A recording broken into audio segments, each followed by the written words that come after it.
This is Under Review. I'm Jordan Long. Well, the Denver Broncos have their new franchise quarterback, Russell Wilson. Now, if I go back to last year, I said this was the guy that the Broncos should get at the end of the year. Reason why? Well, of course, they needed an upgrade, but he was a franchise quarterback. The Broncos had the draft picks to be aggressive. This year, heading into the offseason, the Broncos had a first, 2 second, 2 third-round selections, a fourth, 2 5ths, and 2 7ths, a total of 10 draft picks. Sure, they could have gone after Aaron Rodgers. I'm not sure how much interest they had in Aaron Rodgers, though, but Rodgers decided to stay in Green Bay, agreeing to a 4-year deal with the Packers. Now, it felt like he used the Denver Broncos as leverage to tell the Packers, hey, I can go to the Denver Broncos, I can go to the Titans, Pittsburgh Steelers, just any number of these teams, and that gave him leverage. But the Packers said, hey, you know what? We're going to stick with you as the quarterback. So once Rodgers signed, the next big name quarterback was Russell Wilson. What would Seattle do? Would they let him go? Head coach Pete Carroll even said this on March 2nd during the NFL Combine. It's a quote from ESPN. Carroll said, quote, "We have no intention of making any move there, but the conversations, general manager John Schneider has to field those. He always has, but nothing specific to that." Now, when I heard this, I was sitting back going, you know what, Pete Carroll? You're not the general manager. You're not in charge of personnel moves. John Schneider is. He's going to do what is best for the team. Flash forward to Tuesday. The Broncos were apparently never interested in Aaron Rodgers. Now, to me, and I said this on my podcast at sports-scoop.com, as well as last week's live stream, that I didn't want Aaron Rodgers in a Broncos uniform. The reason why was he's 38 years old. Why would you want a 38-year-old quarterback? I'm not sure he's going to play for the 4 years he agreed to with Green Bay. Then the news of Russell Wilson about 1 hour after Rodgers agreed to his new deal. Seattle agreed to ship Wilson and a 4th-round draft pick to Denver. The Broncos sent 2 first-round, 2 second-round, and a 5th-round picks to Seattle and a couple of players. The players include defensive lineman Shelby Harris, tight end Noah Fant, and quarterback Drew Lock. Now, that's a lot of draft picks and players, but that's what you have to do if you want to get a Russell Wilson. Looking at the players that the Broncos gave up, Drew Lock, not a big deal. Lock at least gives Seattle a player who has at least had NFL experience at the quarterback position, and he'll be entering his 4th year. Don't get me wrong, Drew Lock is not a Russell Wilson. Lock is 18-13 as a starter, passing for 4,740 yards, 25 touchdowns, and 20 interceptions. Now, the problem with Drew Lock, though, is he has a strong arm, but he looks to one receiver, and the defenses can just read his eyes. The defensive backs just read his eyes for interceptions. The Broncos tried to work with him on that, and while he hasn't learned, he can't do that. The thing is, though, Seattle is going to have to work with him on that.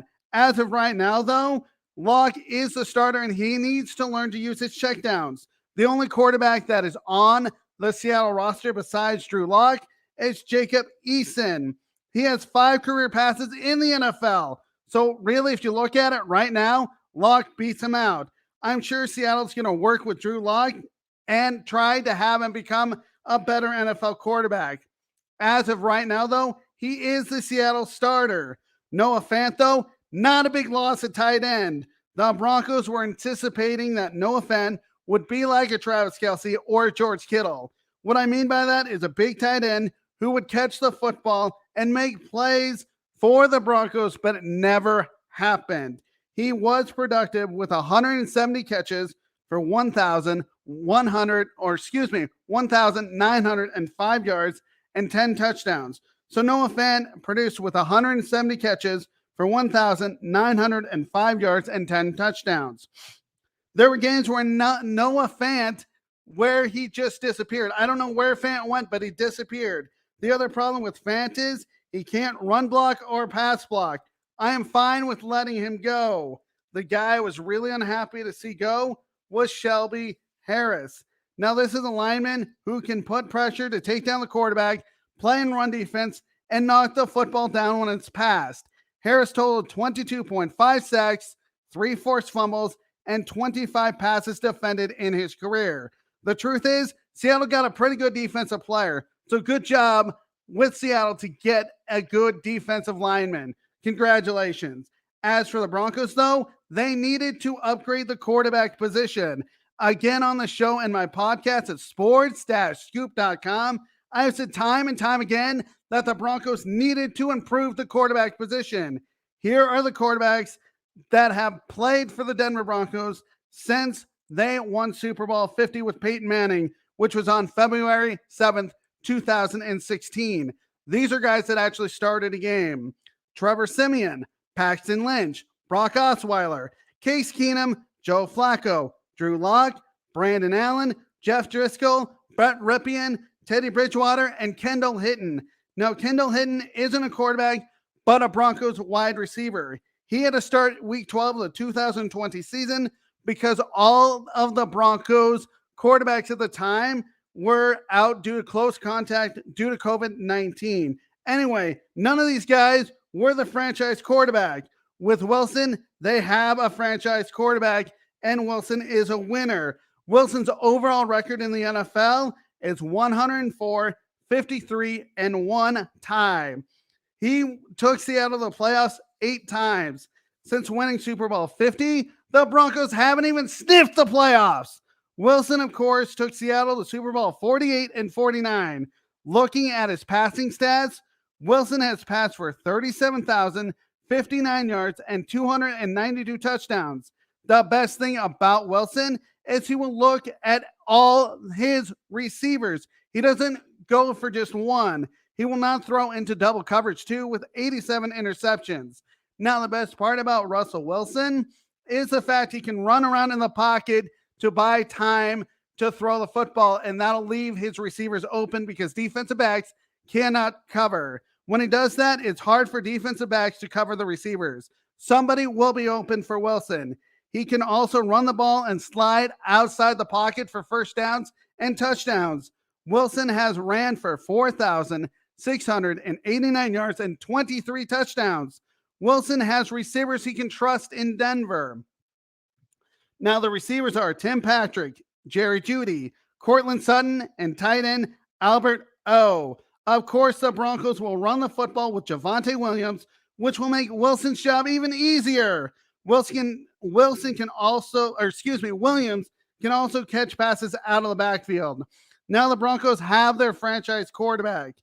With Wilson, they are better than what they had at quarterback before. So Wilson is definitely an upgrade and might be the best quarterback since Peyton Manning retired, but we will have to wait and see. The Broncos should be a threat to win the AFC West division now, but that was the only thing missing for them to be a playoff team and compete in the AFC West division was a quarterback. This closes the gap on them and the Kansas City Chiefs.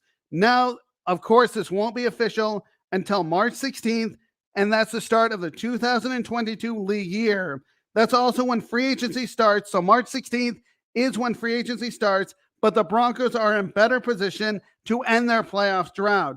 Next up for George Paton, that's their general manager, is to improve this team more, but at least they have their franchise quarterback.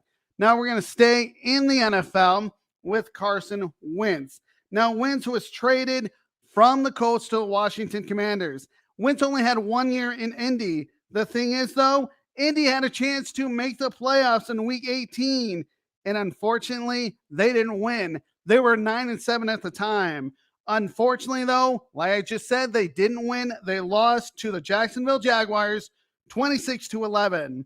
Now, if you look at Wentz's stats from that game, he didn't play that badly. Wentz was 17 of 19, passing for 185 yards, 1 touchdown, and 1 interception.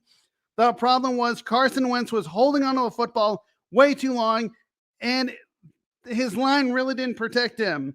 That allowed Jacksonville to sack him 6 times, costing them the playoffs. Now, if you look at Wentz's season as a whole, he passed for 3,563 yards and 27 touchdowns. The guy was even careful with the football with 7 interceptions. The problem was when Wentz was pressured. Defenders knocked the ball out of his hands for fumbles, and he actually lost he had 8 fumbles, but lost 1. So defenders actually caused 8 fumbles, and Wentz lost 1. His line didn't protect him that much with 32 sacks. That doesn't count the amount of times he was hit. Now, the Colts did say they were either going to trade Carson Wentz or cut him. Cutting him would have cost the Indianapolis Colts $15 million in dead cap space. Well, they were lucky to find a team who was willing to take him on, Washington. Now, for Washington, I don't get this trade. They have a quarterback in Tyler Heineke. Heineke was Washington's starter last year. Heineke, I thought, played well for Washington, going 7-8 as a starter, passing for 3,419 yards, 20 touchdowns, and 15 interceptions. He was also sacked 38 times. Now, those sacks could have been caused by the fact his line wasn't protecting him or he was holding on to the ball too long. Now, the fact of the matter is they have a quarterback who has NFL experience behind Tyler Heineke. Right now, I would have to say Tyler Heineke is the starter. So they upgraded there at least. But if you ask me who was going to be the starter, it's Tyler Heineke. Why? Well, it's pretty easy. Heineke knows the Washington system. Wentz has to learn the plays and the language. Now, of course, training camp and preseason games, that could all change. Tyler Heineke may struggle, and that would give Wentz the edge. Either way, though, Washington has a quarterback who has played in the NFL before, even if it is as a backup, and Carson Wentz is the backup to Tyler Heineke. Either way, though, they have 2 quarterbacks that have NFL experience. For the Colts, though, they do not have a starter. The 2 quarterbacks on the roster are Sam Ehlinger and James Morgan. As it stands right now, they have the same number of snaps in the NFL as I do right now in starts. 0. Indianapolis could stick with both of these guys, but that's not an experienced NFL quarterback. Okay, how would the Colts upgrade? Well, you could go with Jacoby Brissett because he's a familiar name for the Colts, and he played with them from 2017 to 2020. It could work. Brissett knows Frank Reich's system since Frank Reich was the head coach from 2018 to 2020. Could that improve the quarterback play, even though that's not Carson Wentz? Maybe. So who's out there? Well, there's Teddy Bridgewater, Tyrod Taylor, Cam Newton, Andy Dalton, and Marcus Mariota, to name a few. Those have been starters in the NFL. It could make sense. If they don't like those names, they could draft one. The problem with the Colts is they don't have a first-round pick. They traded that to the Eagles when they acquired Wentz. It was a second-round pick, but it turned into a first-round pick because Carson Wentz played more than 75% of the offensive snaps. So that leaves them in the second round at 47. By that time, the big names of quarterbacks in this draft are going to be gone. Kenny Pickett, Matt Corral, Malik Williams are all going to be gone. So what do the Colts do then? Call up the San Francisco 49ers and try to get Jimmy Garoppolo. So Jimmy Garoppolo could be the Colts' next quarterback. But the problem is they don't have a lot to trade for. See what the rate is to get a Carson Wentz or a Jimmy Garoppolo, because you need to replace Carson Wentz. But the fact of the matter is that may cost too much to get a Jimmy Garoppolo. So what do you do then? Well, you're going to try to trade up in the draft. The thing is, though, who are you going to trade up with? Well, you could go with the New York Giants. The New York Giants, who sit at number 5. New York does not need a franchise quarterback since they have Daniel Jones. But is that going to cost a lot? Probably. So then you look at the Philadelphia Eagles. They own the 15th, 16th, and 19th picks. Talk to them to see if they're willing to move. They have been trade partners before, so it could work. Plus, Philly isn't looking for a quarterback, but you have to get in before 20 with the Pittsburgh Steelers, who are also looking for a quarterback since Ben Roethlisberger retired. So they're looking for a quarterback since Ben Roethlisberger retired. As it stands right now, the Colts are looking for a quarterback. They could draft one, sure, but you have to get something, and they actually have money to spend. They have around $69 million to spend in free agency. That is more than enough to land a free agent quarterback. the Colts will do whatever they can to find a quarterback.